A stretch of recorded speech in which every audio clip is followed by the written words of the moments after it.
Seja muito bem-vinda, muito bem-vindo a mais um episódio do Indústria do Futuro. Eu sou Igor Santiago, CEO e fundador da eSystems, e hoje o nosso objetivo é contar sobre estratégias que mexem na visão da empresa. A transformação digital deixou de ser uma tendência e virou uma obrigação. Mas como esse processo tem sido feito em gigantes com múltiplos sites, CDs, meios de distribuição e garantindo o retorno do investimento? Para conversar sobre esse tema, conto com o Leonardo Andrade, diretor de tecnologia para Manufatura e Supply Chain da Cargill América Latina, com uma experiência extensa em processos, tecnologia e melhoria contínua. Então, muito obrigado, Leonardo, pelo tempo, pela oportunidade da gente contribuir com você que está acompanhando o nosso podcast e que essa conversa seja excelente. Ô Igor, obrigado. Obrigado pela oportunidade, pelo convite.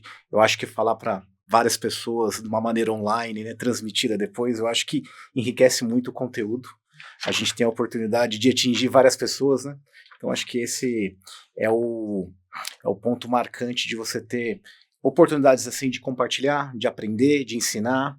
Eu acho que a troca de experiências, ela sempre eleva o nível de conhecimento de todos. Acho que isso, e muito obrigado mais uma vez pela oportunidade. Nós que agradecemos. E para a gente começar esse bate-papo, nada melhor que a gente falar sobre o começo. Então, como é que foi esse começo da transformação digital? Você participou de um grande projeto? Ou foram sequências de pequenos testes que, olhando para trás, fizeram muito sentido, só que nada muito organizado? Como é que foi esse início dessa construção dessa carreira de sucesso?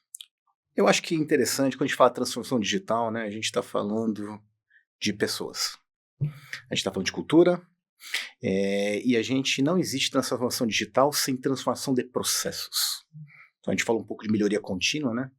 Então você só consegue ter uma transformação digital onde você já tem excelência de manufatura colocada dentro de uma indústria, né? Então, contando um pouco aí esse histórico da Cargill de transformação digital que vão completar 5 anos, né? Porém a Cargill já tinha também um histórico de melhoria de processo de manufatura. Então, a parte de Manufacturing Excellence, que a gente fala em inglês, né? Então, acho que isso aí como que vem, né, Igor? Vem da necessidade da gente em buscar a competitividade. As empresas precisam evoluir. E essas evoluções, elas são cíclicas, né? Então, a gente fala lá da década de 80, que vem da parte evoluir no tema segurança. As pessoas mal usavam UPI na década de 80. Aí vai a década de 90, entrando isso, depois vem também uma pegada da sustentabilidade. Vamos começar a pensar mais o lado sustentável. Depois vem outra parte também, vamos começar a pensar em digital. Então, aí, se você olha, faz o paralelo também, você tiveram algumas ondas da transformação digital, tem indústria 1.0, que a gente volta lá em 1800 e alguma coisa, com o advento da máquina a vapor, a gente passa lá para a utilização de energia elétrica, já no Fordismo, na 2.0, 3.0 é a época dos semicondutores, para chegar na 4.0 hoje, né? Estão falando já em 5.0, já se falam bastante, mas o grande ponto é a conectividade. Então, como que você constrói uma transformação digital alinhado aos objetivos do negócio e olhando para dentro de casa aonde estão as oportunidades? Então, acho que esse é a parte bacana. Eu desenvolvi muito minha carreira, Igor, olhando assim, ok, aonde eu quero chegar em relação a resultado estratégico e qual é a minha fotografia atual. Quando você tira a foto atual de alguma coisa, você consegue fazer o depara e saber o gap que você existe.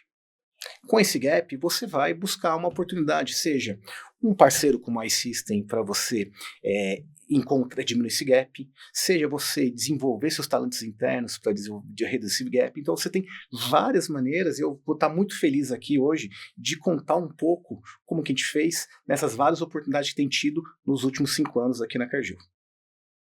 Muito legal. Essa base de excelência de processos e um time treinado e motivado, com certeza isso catapulta os resultados. Com certeza. Há 5 anos atrás, com esse nível de performance que a Cargill já tinha, qual foi o motivador estratégico para dar esse passo adicional e falar, nós temos que iniciar uma jornada de transformação digital? Eu acho como é o gatilho de quase todos. Competitividade. Você precisa... A Cargill é uma empresa quase bicentenária. Então, ela só no Brasil está desde 1975.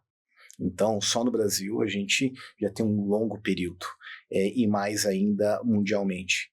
Uma empresa com tantos anos de história, ela só se mantém no mercado se ela continua inovando, se ela continua adaptando, senão ela é engolida. E a Cargill viu esse movimento, como grandes indústrias do mundo também viram, que assim, ou você se transforma em digital, ou você fica para trás. É um misto de competitividade com necessidade de sobrevivência. Ou você pega essa onda de digital, ou você vai ficar, não no primeiro momento. O que acontece no momento mais para frente, você acaba ficando para trás. Os seus competidores começam a ter mais tomadas de decisões mais rápidas que você. O valor agregado para o cliente final começa a ser outro. Se você não digitaliza o seu processo, a sua cadeia de suprimentos, a sua fábrica, você acaba perdendo competitividade. E a Cargill viu isso como estratégia. E isso colocou como estratégia mundial, já fazem 5 anos, né, onde a gente começou essa jornada. E qual foi o primeiro grande projeto estruturante dessa jornada de 5 anos? O primeiro que você lembra, assim, esse daqui fez diferença e viabilizou todos os outros? Perfeito. E aí, eu acho que é interessante, né? Transformação digital, você tem que entender qual é o problema que você quer resolver. Eu brinco às vezes, né? Tem transformação digital de prateleira. Que você vai, compra uma ferramenta na prateleira, eu vou implementar alguma coisa e vou procurar um problema a solucionar. Isso não existe. Então, assim, o primeiro que a gente teve, um grande exemplo, acho que foi na parte de tecnologia mesmo, foram 2 cases em paralelo, e eu tenho até a felicidade de falar que um deles foi com a própria iSystem. Então, quando a gente tínhamos algumas caldeiras nossas da fábrica de Goiânia, né, que são 3 caldeiras, difícil de operar elas em conjunto, em paralelo. Qual que era o drive da eficiência, qual que era o drive da estabilidade de pressão. E na época, com o apoio de vocês, a gente fez um projeto, até foi a ferramenta, eu gostaria de até mencionar a ferramenta Leaf, que a gente instalou lá em 2017. Né, para 18. Então, assim, até mesmo antes da Smart Manufacturing de ser colocado como estratégia mundial. Então, a gente já tinha alguns casos de sucesso. O outro foi uma outra que a gente fez com um outro fornecedor, olhando um pouco Digital Twin. Digital Twin para você, qual é a modelagem matemática que vai otimizar minha operação? E claro que isso, quando a gente começa a olhar esses cases como pilotos, todo case você tem que buscar a escalabilidade. E para a escalabilidade você tem que entender quais são os critérios de sucesso de um piloto. Assim, quais dados que a gente vai capturar, quais dados que a gente vai armazenar, quais dados que a gente vai tratar e qual é o KPI do critério de sucesso. Qual é o KPI que você está focando? Então, assim, a gente teve 2 cases muito bom com a iSystem e outro muito bom com uma outra empresa, olhando Digital Twin, onde a gente conseguia fazer uma modelagem matemática, qual que era o melhor ponto de operação dos meus ativos. E aí, pessoal, eu acho que é legal compartilhar com todo mundo, assim, excelência, e quando a gente fala de dados, não é somente investimento de CAPEX, é você repetir os seus melhores dias todos os dias. Se você olha seus dados históricos, Igor, e você vê, naqueles dias foi minha melhor operação. O que você fez naquele dia? Qual foi os parâmetros de processo que você colocou? Quão capaz você é de repetir os seus melhores dias? Isso se chama capabilidade. Então, o grande ganho de tecnologia e conectar dados, que os dados podem te dar insights de quais foram os seus melhores dias. Como você estava operando. Aí você tem um desafio. Como repetir? Como manter que aqueles melhores dias sejam sustentáveis mais dias? E aqueles melhores dias virem sua média dos melhores. E você tem melhores dias ainda. Então, esse tipo de tecnologia, a gente fala assim, como extrair valor dos dados. Hoje, dados, hoje a gente brinca aqui, né? A gente está hoje gravando esse podcast, a gente está, eu e você, nós dois somos um número, a quantidade de tempo da gravação é um número, a quantidade de energia que está sendo gasta é um número, mas assim, se a gente não utiliza esses dados para nada, ele não gera informação. Então como que você transforma dados em informação? Dados sem virar informação não gera valor. Então assim, como que você cria uma estratégia de digitalização? Assim, o que eu vou retirar de valor dos dados? Quando a gente fala, e assim, eu falo do digital twin, ele é a ponta do iceberg. Quando a gente olha um iceberg, você tem a ponta dele para falar do mar, mas embaixo do mar, do oceano, você tem aquela gigantesca pedra de gelo. Aquela gigantesca pedra, o que é? Como que você aquisita seus dados no chão de fábrica? Como que você automatiza seus dados? Aonde você está armazenando seus dados? Isso tudo, ele te dá uma fonte, em inglês chama Digital Foundation, para que você extraia valor dos dados no topo. Então, eu acho que foi dois cases muito legais nossos. Só que a gente fala do benefício, mas tem muito trabalho de bastidor. E aqui, muitas vezes, que a gente tem que falar, né? Transformação, tecnologia sem pessoas não tem sustentabilidade. Então, a gente também tem... As pessoas precisam ser treinadas e as pessoas precisam acreditar no processo. Esses foram dois cases, acho bacanas, que a gente iniciou. E deles, a gente, o que é? Que eu acho que é muito importante para você que está assistindo. Transformação digital você faz por partes do processo. Se você tentar abraçar tudo de uma vez, você perde um pouco o controle. E outra, uma coisa que a gente muito legal, um projeto paga outro. Um projeto paga outro. Foque em KPIs que você entenda, foque em coisas que você vai conseguir. Poxa, esse projeto, eu tive um ROI de tanto, um payback rápido, porque, seja uma empresa de capital aberto, capital fechado como a Cargill, a alta direção, poxa, legal. Esse benefício, vamos investir no próximo? E a gente vai, a maturidade vai aumentando junto e se pagando. A gente fala, né?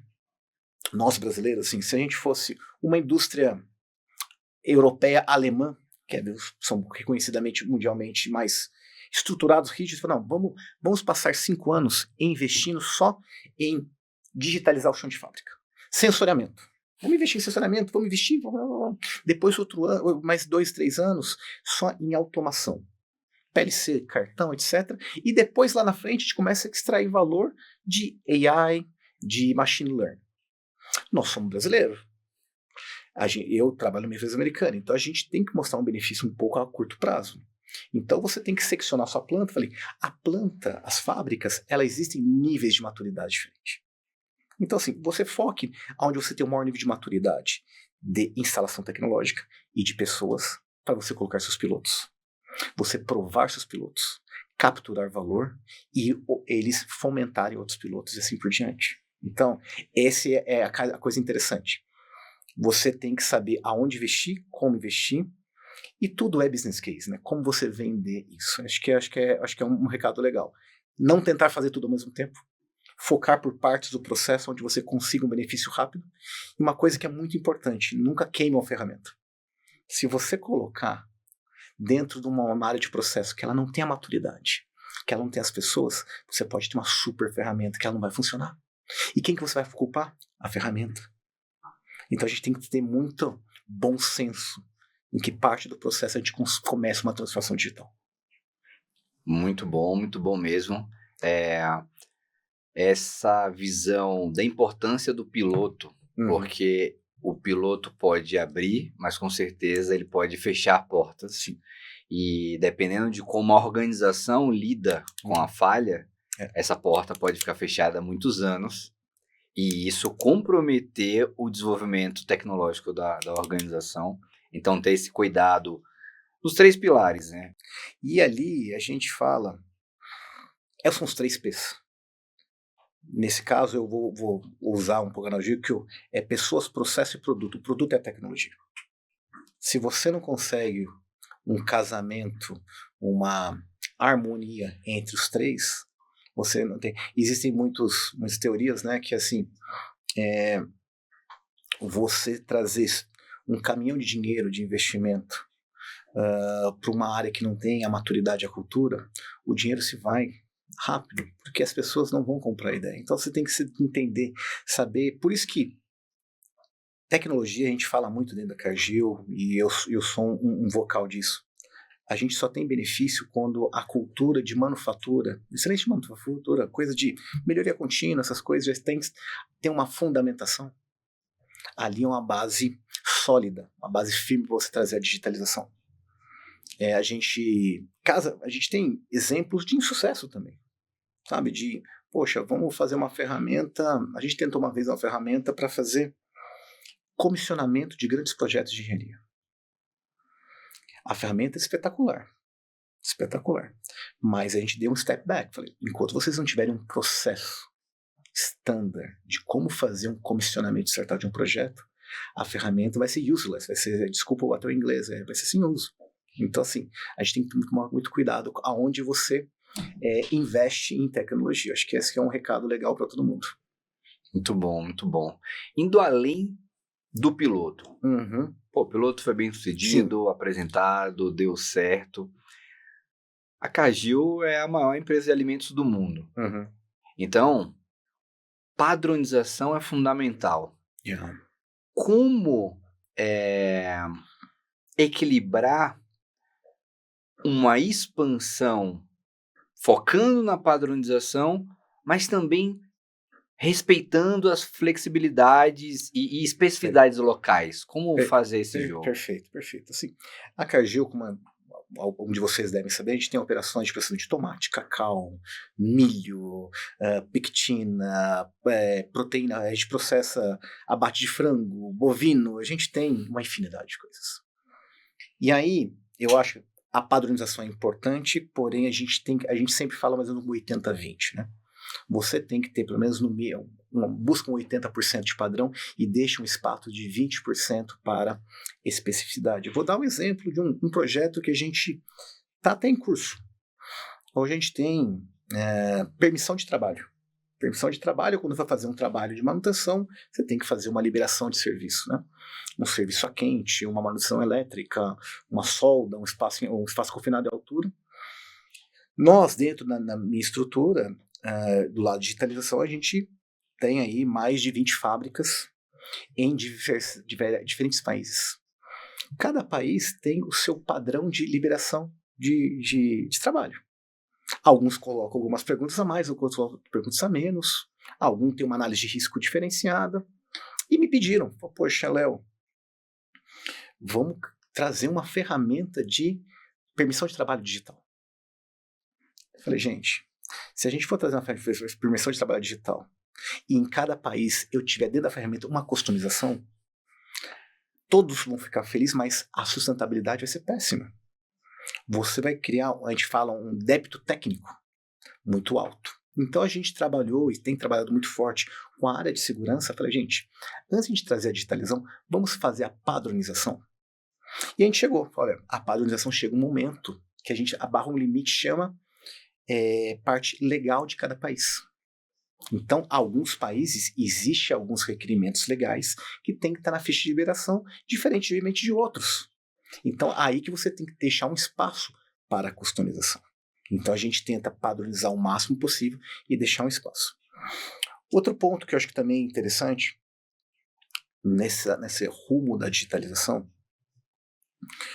você tem que deixar as pessoas também inovarem.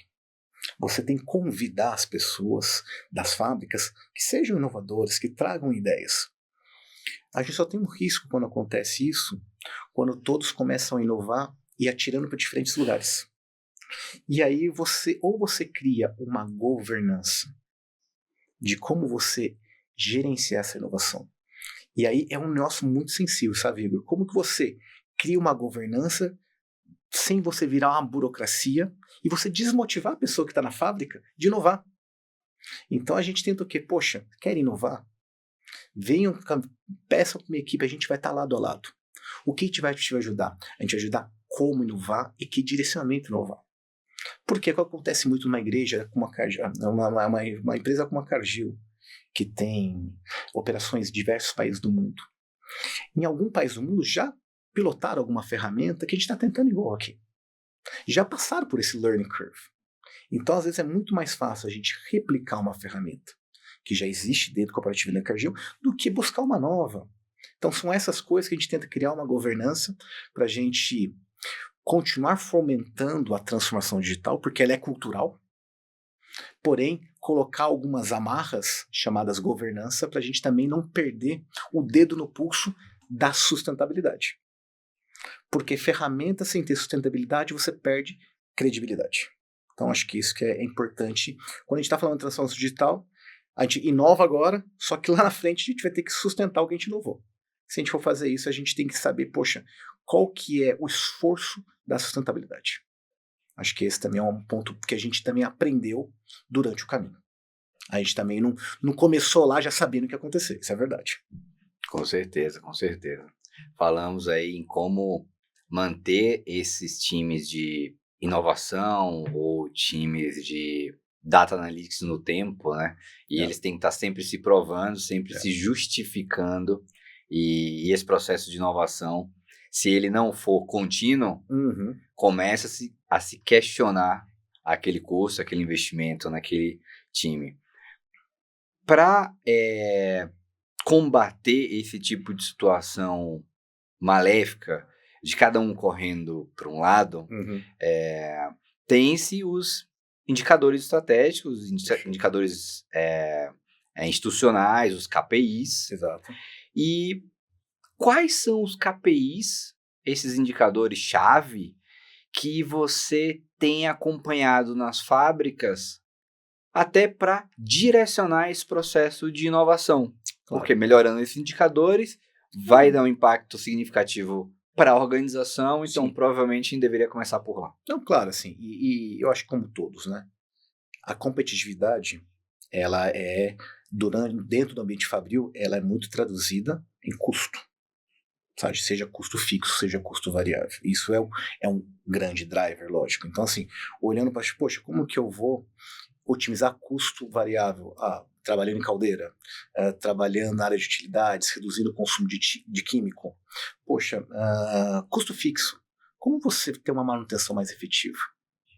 Sabe? Como eu vou criar modelos matemáticos de predição de manutenção que eu vou parar o meu equipamento no momento certo, antes que ele colapse? Então, custo é um driver, e a QHG a gente sempre olha também qual o KPI que vai impactar a vida do cliente. Poxa, o OTIF que a gente fala, né, o On Time in Full, né, o produto da QHG está chegando no tempo correto e está chegando no volume correto para o cliente. A qualidade, nós somos uma indústria de alimento. Então, a qualidade assegurada da QHG, a gente somos certificados de várias ISOs, etc. Como a gente assegura isso? É um KPI nosso, a qualidade do nosso produto. E você tem dois tipos de qualidade. Você tem a qualidade do produto final, você tem a qualidade do produto intermediário que é no processo. Então, isso tudo são KPIs que a gente utiliza eles como alavancas para a digitalização. Como que você, num processo de processamento de milho, vai medir sódio? Poxa, tem umas medições, vamos medir pH. Como que você vai ter uma modelagem matemática para predizer como você deve operar a sua operação de acordo com a quantidade de sódio que está sendo residual ou o pH que está subindo? Então, são coisas que a gente sempre olha. Custo, com certeza, fixo, variável. Qualidade do produto e também os KPIs que olham diretamente o cliente, né? Claro que qualidade é um deles, mas também a parte de entrega. E outro para a gente também, que é estratégico, os indicadores de segurança. Seja ele de segurança de processo, segurança de pessoas ou de meio ambiente. São coisas que também são drivers da Cargill, na verdade são valores, né?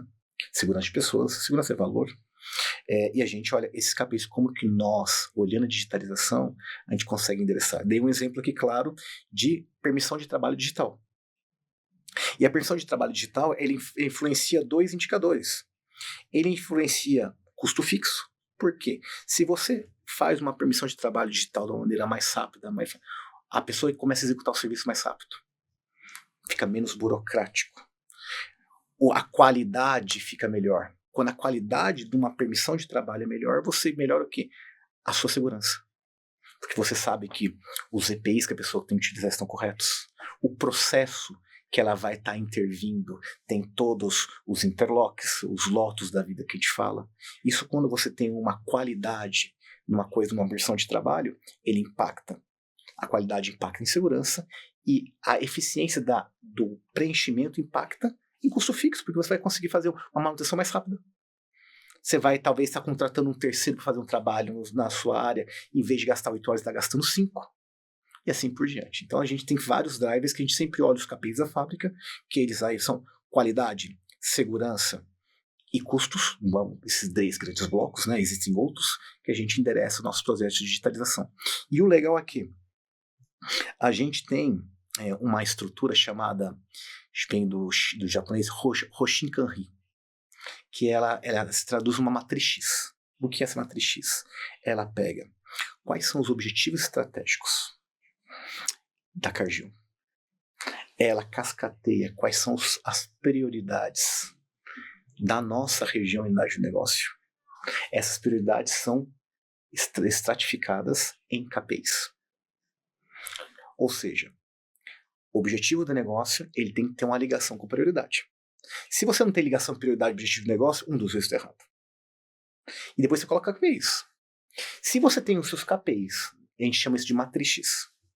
Na sua matriz X, e esse KPI não tem relação com a sua prioridade, peraí, esse KPI a gente não está medindo certo. E aí a gente faz, então a gente pega objetivos de negócio, objetivos da empresa, prioridades do negócio, região, KPIs, e depois escreve o quê? Projetos. Nós temos que ter projetos que mude o ponteiro dos KPIs. Se você tem projeto que não está endereçando o KPI, aquele projeto não é prioritário. Se você tem KPI sem projeto, peraí, o que está acontecendo? Então a gente faz, e esse exercício a gente faz no nível da diretoria, a gente faz, na verdade, no nível da vice-presidência, faz o mesmo exercício no nível da diretoria, e depois vem no nível da gerência por fábrica. Cada fábrica da Cargill, pelo menos aqui na América do Sul, eles fazem esse exercício dentro da área de alimentos todos os anos, com revisões. E como minha equipe a gente se conecta? A gente participa da reunião com a diretoria para entender quais são os projetos estratégicos, e a própria equipe de digitalização que está dentro da minha estrutura participa de todas as reuniões das fábricas para entender quais são os projetos de tecnologia que vão entrar nessa matriz X, que vão mudar ponteiros de KPIs estratégicos que estão ligados com o objetivo do negócio e as prioridades da região. Então, isso aí é um exercício que eu acho que é muito rico. A gente faz todos os anos. E todos os anos ele mostra pra gente quais são os projetos, quais são os drivers, e a gente quer chegar, qual é o KPI. Acho que isso aí é... E, pessoal, não é complicado. Eu acho que a gente só tem que... É um plano estratégico que tem que sempre estar revendo. Uma vez feito isso, vira processo. Exatamente, exatamente. Tendo o processo rodando, percebo que o modelo que vocês escolheram é muito bem sucedido no sentido da área e tecnologia ser uma área parceira. Perfeito. Tipo uma business partner. Exato. Que fica pá a pá ali junto com os projetos que elas estão acopladas, e a condição de sucesso é dividida com o pessoal da operação. Então, seu sucesso é meu sucesso, e isso traz empatia, isso traz engajamento, isso compartilha conhecimentos que as dores da operação, o pessoal da área de tecnologia não tem tanta profundidade. Exato. Muitas vezes também o pessoal da operação focado ali no dia a dia, em entregar o número, não tem conhecimento das plataformas que são viabilizadoras, né, dessas oportunidades. Então, trazer esse conjunto é muito positivo. E você sabe, Igor, quando a gente começou quase 5 anos atrás, eu gosto muito da parte de auditorias, assessments, sabe? E a gente fala, poxa, como que a gente cria nosso pipeline de projetos? E a gente desenvolveu internamente na Cargill uma coisa chamada Digital Assessment, que a gente passou para todas as fábricas na América do Sul, pelo menos 3 a 4 dias, conversando com o pessoal de manutenção, produção, qualidade, segurança, escutando as dores do dia a dia deles de digitalização. Cada assessment criou-se um plano de digitalização para cada fábrica. Hoje, esse plano ele é retroalimentado todos os anos. Então, nós temos de pequenas iniciativas a grandes projetos que vão para a matriz X. Então, quando você... E é legal, as pessoas das fábricas, elas querem ser escutadas. Elas querem ser escutadas. A receita do insucesso é quando você pega uma ferramenta global, fala, vou fazer um deployment. Aí você vai fazer um deployment global numa fábrica, a gente tem uma fábrica de gorduras e óleos em Itumbiara, uma fábrica de médio porte. E o gerente da fábrica, muito amigo meu, ele fala, poxa, Léo, mas eu não preciso disso. Meu dor é isso aqui. Então, assim, quando você tenta, às vezes, fazer o deployment de uma ferramenta global, que às vezes é importante, porque é um processo, mas você não está endereçando o problema imediato, você cria resistência. Então, desde o início, Igor, o que eu falei? Gente, eu tenho que... Porque eu, corporativamente, tenho lideranças também lá fora, que eu tenho também, poxa, Léo, mas você não implementa nada corporativo? Lembra do padrão e não padrão? Então, qual que a gente começou a olhar, vamos fazer um approach híbrido. O gerente, o que você precisa de dor no curto prazo? A gente desenvolveu muita ferramenta. A gente abriu as portas. Porque quando chegava uma ferramenta corporativa, poxa, a equipe do Léo é bacana, é parceira, tá lado a lado. Vamos implementar a corporativa também. Então, tecnologia tudo se trata de pessoas. Então, se você está resolvendo um problema no curto prazo, você está abrindo as portas para você implementar as coisas de médio e longo prazo também como uma ferramenta corporativa. Então, assim, algumas coisas que aconteceram na Cargill, talvez, de insucessos, pode ser tentar implementar uma ferramenta corporativa que não estava resolvendo o problema da maior dor da planta, né? Então, isso eu acho que é aprendizados. Hoje a gente tem um approach bem híbrido. Poxa, qual que é a necessidade da planta? E muitas vezes, isso do Digital Assessment nos trouxe um aprendizado que a gente começou a saber como vender as ferramentas corporativas. Por quê? Você via os problemas, gente, esse problema eu já tenho a ferramenta corporativa. Então você liga a ferramenta corporativa ao problema e você consegue fazer o deployment. Então acho que foi um Digital Assessment. Daí, assim, e aí, pessoal, então um recado para vocês. Não importa o tamanho da fábrica, a complexidade. Digital Assessment, pra gente, foi uma série de perguntas que a gente criou.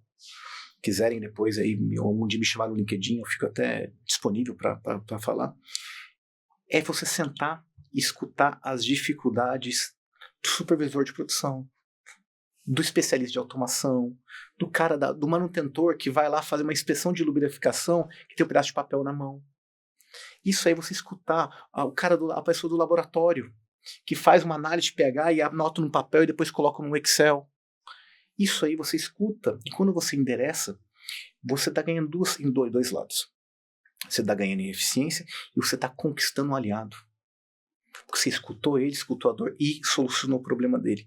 Quando você ganha um aliado, aí você começa a mexer a chavinha da transformação. Porque quanto mais aliados você tiver, menos resistentes você terá. E assim, acho que é por diante, e aí vira um ciclo mesmo, quase como um PDCA. Compartilha conosco, Léo, mais uns, já compartilhou mais uns 2 casos práticos, um voltado para custos e o outro voltado para impacto no cliente, né? Que vocês aplicaram essa metodologia do Digital Assessment e conquistou as pessoas. Perfeito. E você mediu e impactou os KPIs de negócio e fechou o ciclo. Acho, não. Vamos lá. Eu acho que um de custo que eu acho que é bem legal, a gente criou-se um programa e eu, como tenho um background em energia, né? Então, e eficiência energética, isso foi muito fácil para mim fomentar o programa. A gente criou um programa chamado Desafio de Analítica, voltado para energia. Então, ele chamava Energy Focus Area. Que era o quê? A gente tinha que, dentro das operações, procurar modelagens matemáticas de consumo específico de vapor. Coisa bem simples. Que você colocava o consumo específico de vapor dentro de uma plataforma, num dashboard, real time, e você ensinava os operadores a fazer um troubleshoot se o KPI saísse, coisa bem simples, Igor, saísse dos limites. Poxa, o meu consumo específico de vapor está maior que aqui, o que eu faço? Poxa, na caldeira mexe nisso, mexe no pré-ar, mexe no... Isso aí, ele gerou um benefício estratosférico para a gente, enorme, enorme, porque custo de utilidades para a gente é um grande player de custos para uma indústria de alimentos de base. Nós temos grandes caldeiras, sabe, torres de resfriamento, consumimos, tem fábrica que consome, vai lá, 90, 100 toneladas horas de vapor. É bem parecido com as indústrias de açúcar e álcool, né, que consomem até muito mais. Então, assim, todo esse driver de você criar modelagens matemáticas utilizando dados, colocar para o operador um dado real-time na frente dele na sala de controle e, principal, criar o troubleshoot. O que o operador precisa fazer? Quais são as condições de processo que ele precisa seguir para você voltar para dentro do seu benchmark aí que você queria controlar, né? Esse foi um exemplo de custo muito bacana. Eu queria dar um outro exemplo que é voltado também de analítica, né? A gente tem identificado, né, assim, que a qualidade dos engenheiros que estão chegando hoje, infelizmente, a gente tem que ajudar mais a nossa força de trabalho a se capacitar. Eu acho que faz parte da estratégia de uma empresa sempre estar capacitando seus funcionários. E a gente começou a ter ferramentas analíticas para engenheiros, ferramentas de estatísticas bem sofisticadas. Porém, a gente identificou um gap na época. O nosso engenheiro, infelizmente, ele está com dificuldade de estatística básica. Então, a gente começou a fazer, a gente chamou desafio de analítica, né? É o mesmo nome que a gente usou para modelagem matemática. Mas a gente começou a falar desafio de analítica, onde são 3 dias de treinamento. Nesses 3 dias, uma manhã, a gente ensina estatística. Conceito de média, mediana, moda, desvio padrão, variância. Coisas que a gente sabe que um engenheiro ou uma pessoa do colégio técnico pode ter aprendido, mas talvez como não deve ter praticado, talvez acabou esquecendo. A gente capacita, logo depois a gente ensina a ferramenta de analítica e depois no 3º dia, cada grupo de trabalho tem que trazer um caso de negócio para resolver usando a analítica. Então foi um case que a gente ganhou prêmio, tudo, e todo ano a gente repete. Então isso aí, acho que esse valor teve um benefício de custo, mas um benefício de investimento em pessoas que foi espetacular. E a parte de cliente, a gente sempre trabalha olhando assim, poxa, como o cliente se conecta com a Cargill, né? Então hoje, essa é até um pouco da área de manufatura, mas é uma área de tecnologia, né? A gente criou canais de comunicação com o cliente, como até mesmo um chatbot, se chama até My Cargill, que ele consegue entender como que está o processo, o produto, quando que vai chegar. Então essas coisas a gente consegue, através da digitalização, dar um pouco mais de visibilidade para o nosso cliente, como estão as coisas. Um outro que a gente fez de cliente também, mas já entrando até um pouco na área de supply chain, né? Você, para fazer o despacho de um caminhão, numa fábrica grande, que a gente tem em Uberlândia, Castro, etc., você tem vários caminhões que chegam. Então, assim, o caminhão parado, esperando, é impacto para o cliente. Então, a gente conseguiu criar ferramentas de agendamento de caminhão.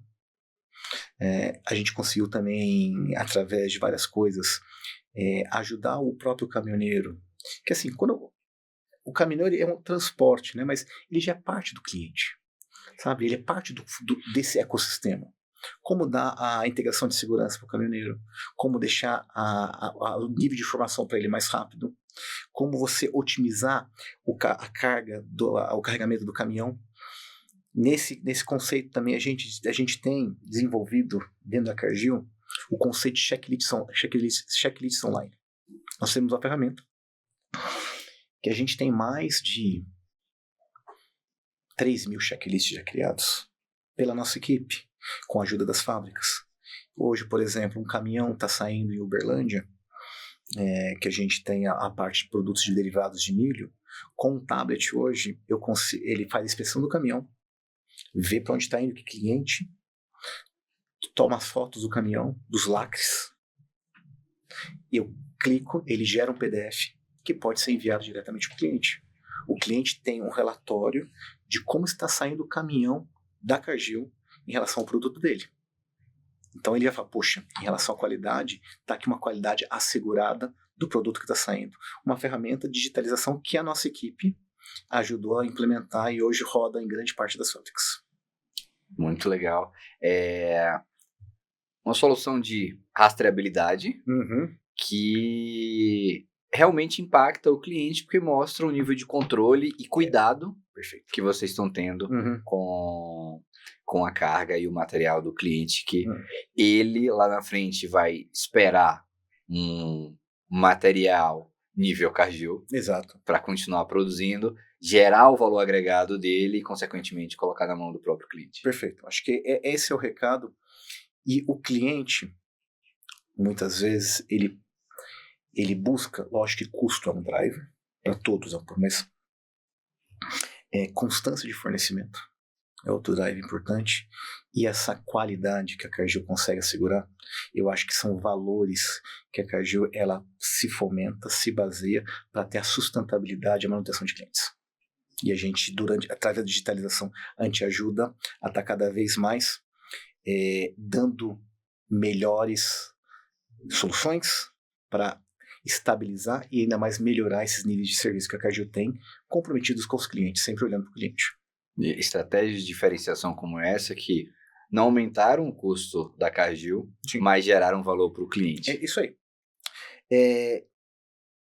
Qualquer empresa, o objetivo dela é servir o cliente. Qualquer empresa. É um negócio. Não existe empresa sem cliente. Então, assim, o cliente é um dos principais ativos da empresa. Então, assim, lógico que temos os outros players importantes, como a Cargill, que as pessoas estão em primeiro lugar, mas o cliente é o player da razão de existência. Né? Acho que isso que a gente tem que sempre ter em consideração. A gente falou bastante da estrutura de suporte, de decisões, os KPIs, a importância da seleção dos pilotos, casos de sucesso. Só que, como diria minha mãe, a dor ensina mais do que o amor. Isso. Então, se você pudesse compartilhar ali 2 casos de falha que vocês fizeram e não deu certo, como é que foi o ciclo de aprendizado e como é que a organização ficou melhor? Perfeito. Quando você dá um passo maior que a perna. Quando você faz a coisa que eu falei para não fazer no começo. Tenta focar pequeno. E a gente tenta focar grande. Foi um caso que a gente falou, poxa, gestão de conhecimento para a gente é muito importante. Então, qual que era a nossa visão da fábrica do futuro? E é a nossa visão ainda, tá? A visão não mudou. Que mudou como a gente vai chegar lá. Você ter todos os seus documentos técnicos centralizados numa base de dados. Toda a sua informação industrial centralizada numa base de dados. E isso é até um primórdio aí dos agentes de IA. Como que você consulta informações e cruza, eu quero saber como está essa bomba, qual é a última ordem de manutenção dela, como que está a temperatura do mancal agora e qual que é o documento técnico dela. Essas informações estruturadas a gente conseguiu, porém a gente queria uma cereja do bolo. E foi interessante. A gente começou a investir em, chama-se planta 3D. Então a gente adquiriu algumas câmeras, como que essa do Google Street, para você fazer uma planta 3D e você depois a pessoa poderia estar navegando, é como se fosse um tour virtual pela planta, um planejador de manutenção, ele poderia clicar pelo mouse, vou clicar nessa bomba aqui, ela abriria a temperatura do mancal, as ordens de manutenção e abriria a documentação técnica. Conceito perfeito. Porém, a câmera não era legal. A câmera a gente fez um piloto muito rápido, com uma câmera em uma fábrica, e a gente tomou aquilo como verdade. E fomos comprar câmera. E compramos câmera. Comprou uma para cá, uma para lá, uma para lá. E depois viu que essa integração ainda não estava suficientemente madura. A câmera está no armário. Hoje. Insucesso? Eu posso falar, acho que insucesso, sim. A estratégia, assim, a visão de futuro foi boa? Perfeita. Mas talvez a gente tenha acelerado muito a implementação ou a gente tenha acreditado muito que a tecnologia estava madura para um scale-up. Talvez um caso intermediário. Talvez ter feito mais um piloto menor. Então, eu acho que esse foi... E aí, e assim, lógico que eu não vou entrar no nome de fornecedores, que não é... Mas o modelo, a visão de futuro é perfeita. Você tudo integrado, é onde a gente quer chegar. Mas a gente, acho que penou um pouco, tentou dar um speed up maior. Talvez, quando a gente fala fail fast, learn faster, talvez foi... a gente demorou, o learn não foi tão faster, tão pouco feio. Então, a gente teve esse ponto. E esse foi um exemplo. Outro exemplo também, e aqui a gente aprendeu. Vou dar um exemplo aqui, eu acho que essa aqui a gente pode falar. Microsoft. E aqui, a Microsoft, eu acho que ninguém precisa estar vendendo Microsoft. Microsoft, ela tem as ferramentas Power Automate, que são Power Apps, Power BIs, etc. E um determinado da Cargill, a gente falou, poxa, isso aqui, e faz assim, são ferramentas self-service. Uhum. Façam seus Power Apps, façam seus Power BIs, conectem suas bases. E a gente hoje chegou a um momento que a gente tem dezenas de milhares de Power BIs, centenas de Power Apps. E cadê a sustentabilidade? E aí aquele balanço, poxa, como que a gente engaja as pessoas a utilizar essa tecnologia sem ser um cara burocrático, uma barreira? Então a gente chegou a um momento e falou, gente, peraí, vamos dar uma pausa aqui, vamos ter uma governança um pouco mais rígida. Então a gente começou a olhar para gente, quer fazer seu Power BI? Faça seu Power BI. Mas os Power BIs que são fontes da verdade são aqueles que são geridos pela minha equipe, que tem um label. Esse aqui é dado validado, comprovado da Cargill. Todo que você fizer, assim, do seu Excel que você plugou, bonito, você fez, a gente incentiva. A gente dá até curso para as pessoas. Mas ele não pode ser considerado como relatório da Cargill. Então a gente criou essa... Mesma coisa Power Apps. Porque Power Apps, ele nada mais é porque uma ingestão de dados num front-end que alimenta um Microsoft List, que é uma lista da Microsoft. Porém, se você quiser comparar esse Power Apps com o outro e com o outro, você não tem essa integração. Então, outra vez que a gente falei, os Power Apps que são oficiais são desenvolvidos na minha equipe. Que ele tem um workspace correto, ele tem um nível de backup correto. A gente começou a criar essa governança porque começou a proliferar coisas. Então, eu não posso falar que foi um insucesso, mas foi um risco que a gente só viu depois que já tinha passado o número de reports. Então, teve que dar um step back. Então, acho que são 2 aprendizados aí que a gente teve pelo menos, esses últimos 5 anos aí. Muito, muito bom. Conheço muitas empresas que estão, nesse caso atual vamos colocar assim, no caso da proliferação desordenada dos Power BIs. E achei muito interessante esse conselho da governança, ter uma equipe específica que vai determinar quais são os Power BIs e os Power Apps oficiais da companhia, e os outros podem ser utilizados para operação, mas considerando que não são dados oficiais. Então isso tem questão de integração, tem questão de segurança de dados, tem questões do próprio layout para integração e harmonia, conectividade desses Power Apps. E o mais importante, sustentabilidade, pessoal. Porque acontece, quando prolifera Power Apps, Power BIs, geralmente eu fui estagiário. 20 anos atrás eu fazia os programinhos em VBA no Excel, mas o estagiário vai embora, o VBA ficava. E acontecia a mesma coisa com Power Apps, sem documentação, sem nada. Então, assim, depois a sustentabilidade é péssima. Então, ou vocês criam uma governança, mas não precisa de uma equipe enorme, não. É ter os guidelines. Como que qual é a base tem que conectar, qual documento você tem que fazer, porque as pessoas mudam, mas o processo tem que ficar. Então, acho que esse é um toque legal aí. Quem tem usando bastante Power BI e Power Apps, cria um comitezinho para criar uma governança para sustentabilidade. Fala, essas são as versões oficiais, esses são os aplicativos oficiais. Nesses 5 anos de jornada de transformação digital, uma coisa seleciona uma coisa só. O que mudou de maneira definitiva na Cargill da América Latina?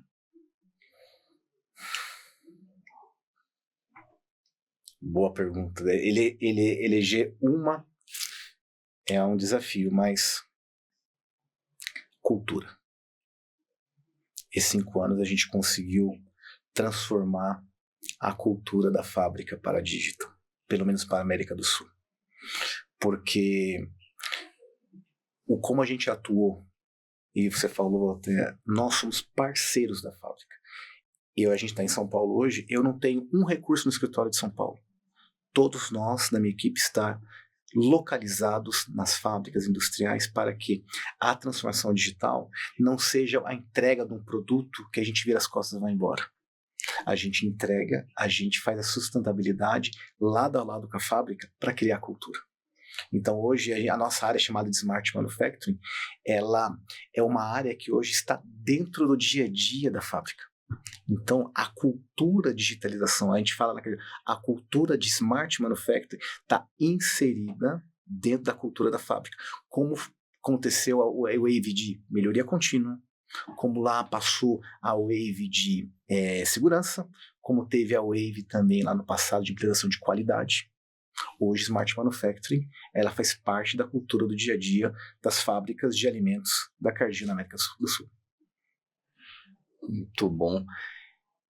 Pegando esse gancho, como preparar essa equipe do ponto de vista de cultura da sua equipe? Ótimo. Cultura, conhecimento, tanto técnico quanto humano, para ser esse ponto focal fundamental, avançado, né? Não, assim. E a gente tinha um comportamento que a Cargill pedia pra gente antigamente, chamava Bring the Outside In. Traga o que tem do mercado. Seja inovador. Eu sempre desafiei a minha equipe a fazer isso. Então, e como que eu faço isso? Eu, como estratégia de estrutura da minha equipe, né, eu fomento muito a formação, treinamento externo dos meus engenheiros. E eu sempre dou a oportunidade para eles escolherem. Você quer um treinamento ou você quer participar de uma feira importante? Que você vai ver players, vai ver um fórum. Então, sempre deixo essa opção para todos eles da minha estrutura.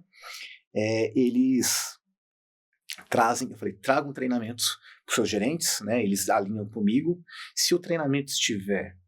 E aqui vou fazer um parênteses. Na Cargill existe, isso aí pode procurar na internet, RH, tá? Né? Chama modelo X. Modelo X, depois eu posso até compartilhar se quem quiser. Você coloca, é um eixo que você vê assim, interesse pessoal e interesse da empresa. E aí, essa intersecção aqui em cima, ela é, quando você tem essa intersecção, chama um funcionário altamente engajado. Então, se você traz formação para o funcionário, técnica, que vai engajar ele e vai entregar resultado para a empresa, é onde você está engajando ele. Então, você tem que entender qual é a formação que ele precisa para entregar os resultados do negócio, que vai engajar ele. E eles trazem para mim, trazem para o nosso gerente de automação, para o gerente de dados, e a gente vai investindo para fazer isso. Então, assim, fomentar que as pessoas continuem sendo inovadoras e aprendendo, e isso é uma geração nova, né? A média de idade da minha estrutura de equipe é de 28 a 30 anos. Tem gente de 25, tem alguns de... Lógico, se for colocar uma distribuição normal, tá ali nos 29 anos. Então, esse pessoal precisa estar tecnologicamente se atualizando, então a gente trabalha treinamentos e também formação. Isso para a minha equipe, para eles continuarem entregando digitalização. Para as fábricas, a gente cada vez mais, falei, poxa, o que a gente faz para as fábricas de uma maneira que eles tenham essa interação digital? A gente, por exemplo, a gente falou um pouco, né, operadores de sala de controle. A gente tem treinamentos de como ler um dashboard. Você tem um painel real-time, com gráficos. Assim, como identificar um dashboard? Como saber o que é uma tendência? Como saber o que é um outlier? Como ver um gráfico de múltiplos ranges? Então, isso a gente entrega diretamente para a produção, para a operação. Para o pessoal de engenharia, é o desafio de analytics. uma ferramenta online com todos os dados da Cargill, industriais, né, que a gente teve essa eu acho que é até legal contar essa jornada. A gente teve não vou falar capricho, mas a palavra correta, esse objetivo de centralizar nossos dados, primeiramente, antes de colocar uma ferramenta estatística. Porque o engenheiro passava muito tempo buscando dados, extraindo. Eu sou da época do Minitab, lá em 2005, 2006, que você extraía várias planilhas Excel, pegava tudo, Ctrl+C, Ctrl+V, tudo numa mesma planilha Excel, ajustava os dados, Ctrl+C, Ctrl+V, pô, Minitab. Aí você ia começar a trabalhar estatisticamente, então você investia 80% do seu tempo buscando, estruturando os dados e 20% analisando. Hoje na Cargill é o inverso. É 20% do tempo você extraindo os dados que já estão online e 80% do tempo analisando. Uma ferramenta online estatística que a gente sempre dá treinamentos para os engenheiros. E agora, assim, o que mais? A gente está indo agora também, começando a falar de IA, né? Então, IA, já existe há alguns anos que a gente ouve, ChatGPT, Copilot, todo mundo tem essas plataformas. O que a gente vai fazer? Então a gente começou, vamos começar a criar treinamentos básicos de Copilot. A gente tem uma terminologia em inglês, fica até interessante, chama Copilot for Dummies. Que são, o que é o básico que o Copilot pode fazer? Resumir um e-mail, arrumar uma agenda, você faz um upload, claro que dentro da Cargill tem todas as amarras de security, de uma planilha que você consegue tirar insights da planilha. A gente tem que começar a usar cada vez mais o usuário final, criando seus próprios agentes pequenininhos. Isso tem que começar a catequizar as pessoas, né? Eu acho que isso que a gente também está fazendo estamos no início, tá? Para a gente também trazer mais esse ponto de digital aí pro dia a dia da Cargill. Léo, você tem uma posição muito privilegiada por ser um diretor de tecnologia de uma empresa do porte da Cargill em uma geografia tão importante para a companhia como a América Latina. Perfeito. Deste lugar que você está, o que você está visualizando para os próximos 5 anos de tecnologia disruptiva que pode mudar o jogo de competitividade no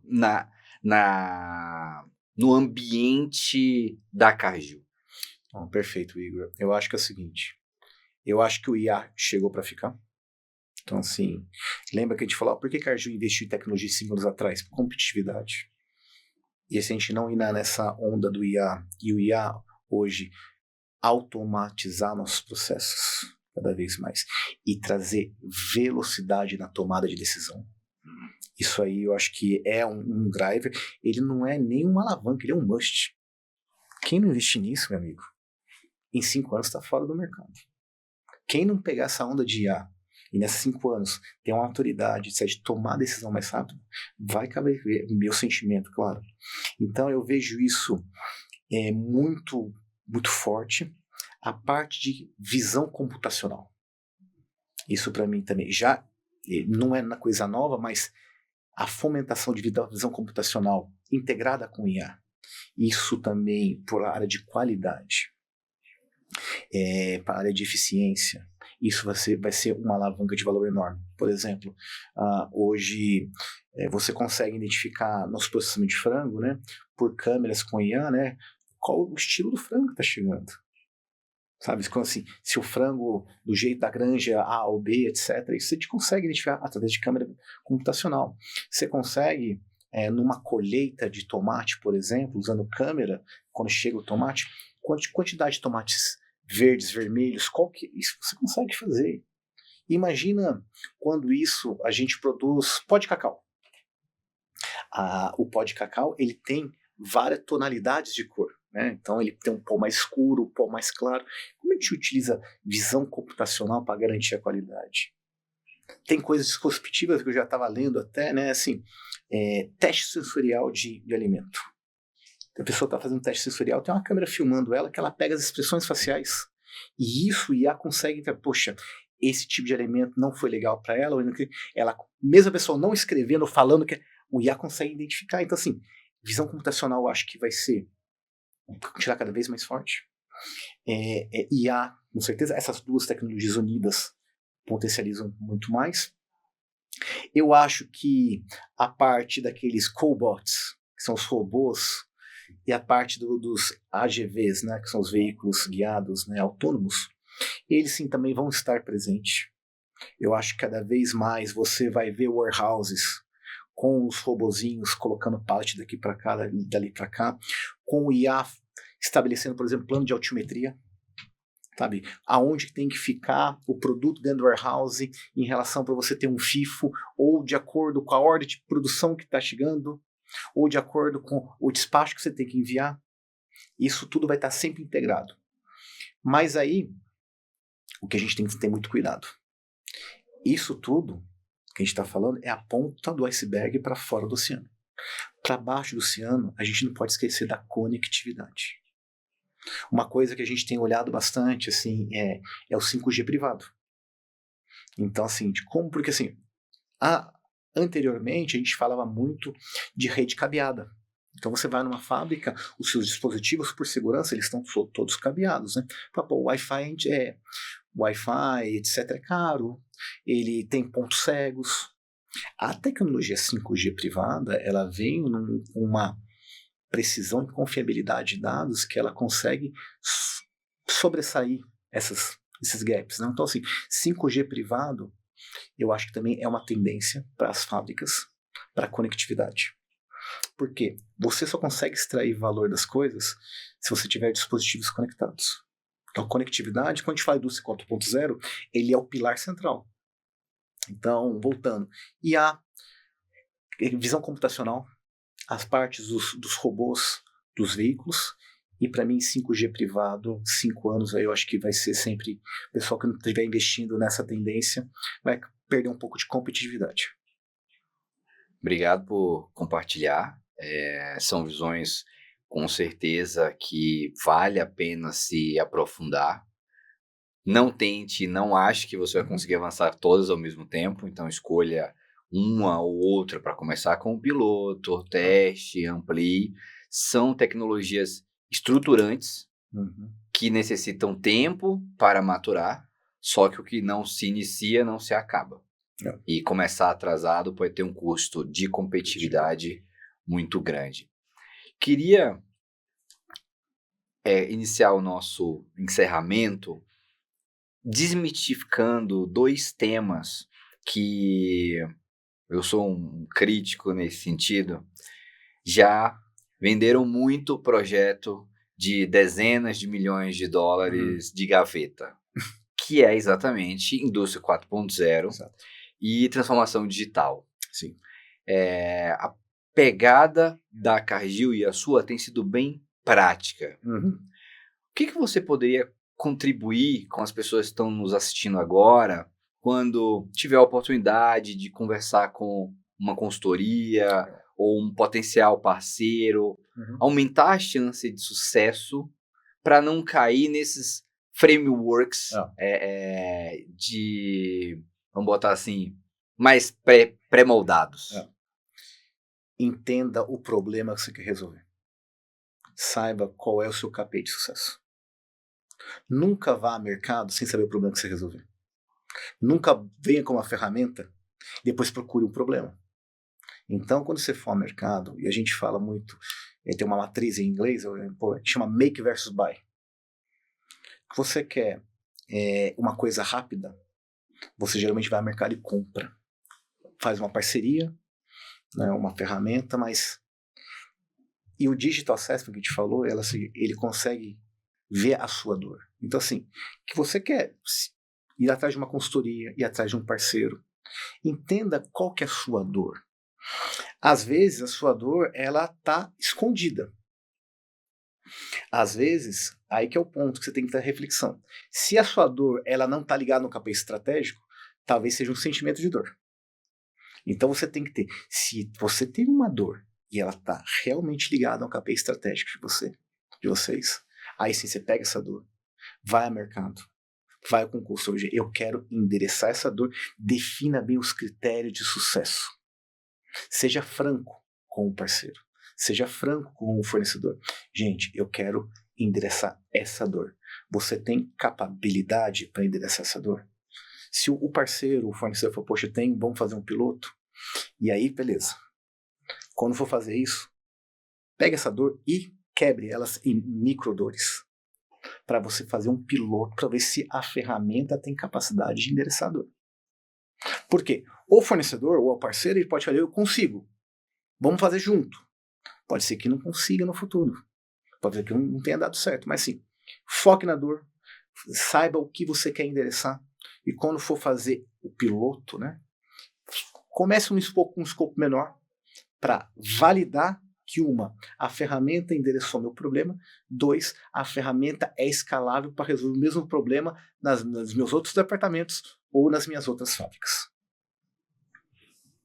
Léo, muito obrigado. Insights muito interessantes, inclusive para a própria E-Systems.